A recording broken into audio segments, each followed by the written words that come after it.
현재 전 세계 토양이 사막화, 가뭄, 물 부족, 모래먼지, 또 인류의 토양 착취 등으로 인해 황폐화되고 있다고 하죠. 유엔 사막화 방지 협약은 현재 지구의 40%에 달하고 있는 토양이 황폐해지면서 세계 GDP의 절반을 위협하고 있다고 밝혔는데요. 반대로 인류가 토양을 적극적으로 보호하게 된다면 이 같은 경제적 피해는 이익으로 얼마든지 바뀔 수 있을 겁니다. 자, 그래서 오늘은 우리가 살고 있는 지구 토양의 보호, 또 경제적 가치에 대해서 살펴보도록 하겠습니다. K웨더의 반기성 센터장 함께합니다. 어서 오세요. 네, 안녕하세요. 네. 유엔 사막화 방지 협약에 대해서 사실 좀 생소하다 하시는 분들이 계실 것 같은데 먼저 설명부터 좀 들어볼까요? 유엔 사막화 방지 협약은 이 토지 황폐화에 대한 어떻게 보면 이 세계적인 비전이나 목소리죠. 그래서 인류의 지구와 지구의 지속 가능성을 위해서 세계의 땅을 복원을 하고 관리하기 위해 공동의 비전, 또 세계적 행동을 중심으로 정부라든가 과학자, 정책 기반자, 민간 부분 및 지역사회를 통합하고 관리하는 그런 일을 하고 있습니다.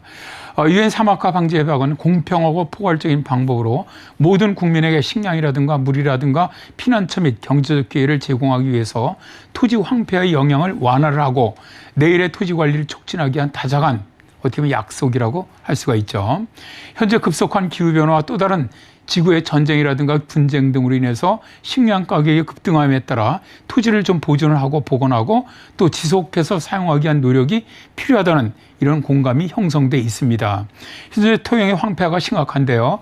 유엔 사막화 방지 협약은 인류가 2030년까지 황폐화될 것으로 예상되는 토양 10억 헥타르를 복구하기 위해서는 10년 동안 1조 6천억 달러가 필요한데 이 액수는 매년 지급되는 화석연료 및 농업보조금 7천억 달러보다 매우 적다고 말하면서 각국의 인식 전환을 요구를 했습니다. 예.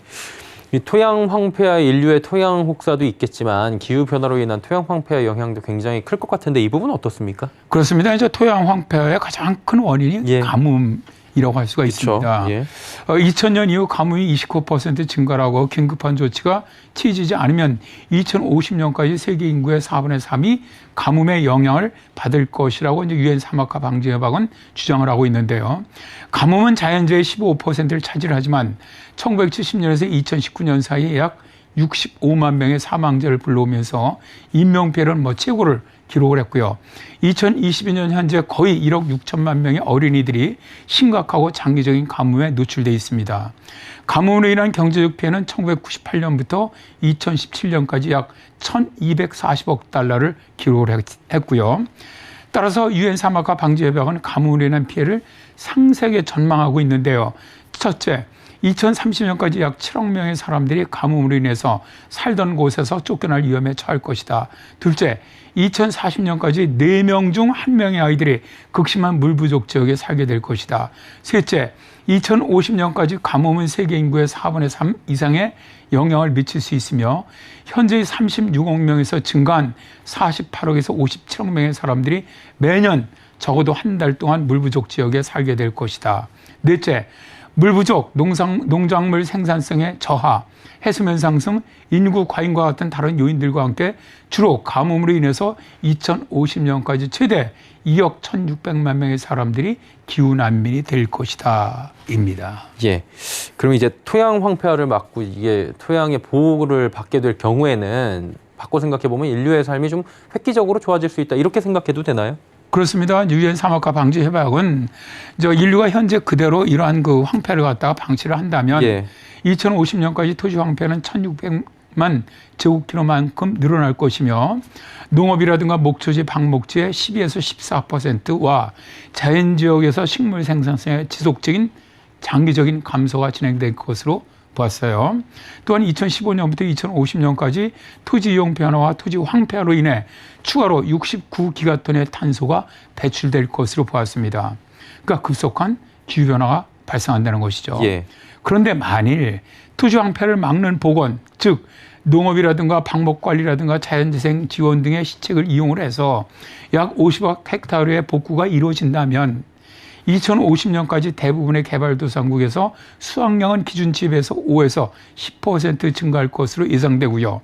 빗물이 공급되는 농경지 등에서 토양 수분 보유 능력은 4%가 증가할 것이며 2015년에서 2050년 토양의 탄소 증가와 배출 감소로 탄소 재고는 17기가톤 순증하면서 기후변화를 저지할 수 있게 되고요. 생물 다양성은 지금 현재 계속 감소하고 있지만 생물 다양성의 손실의 11%는 줄일 수 있다라고 전망을 했습니다.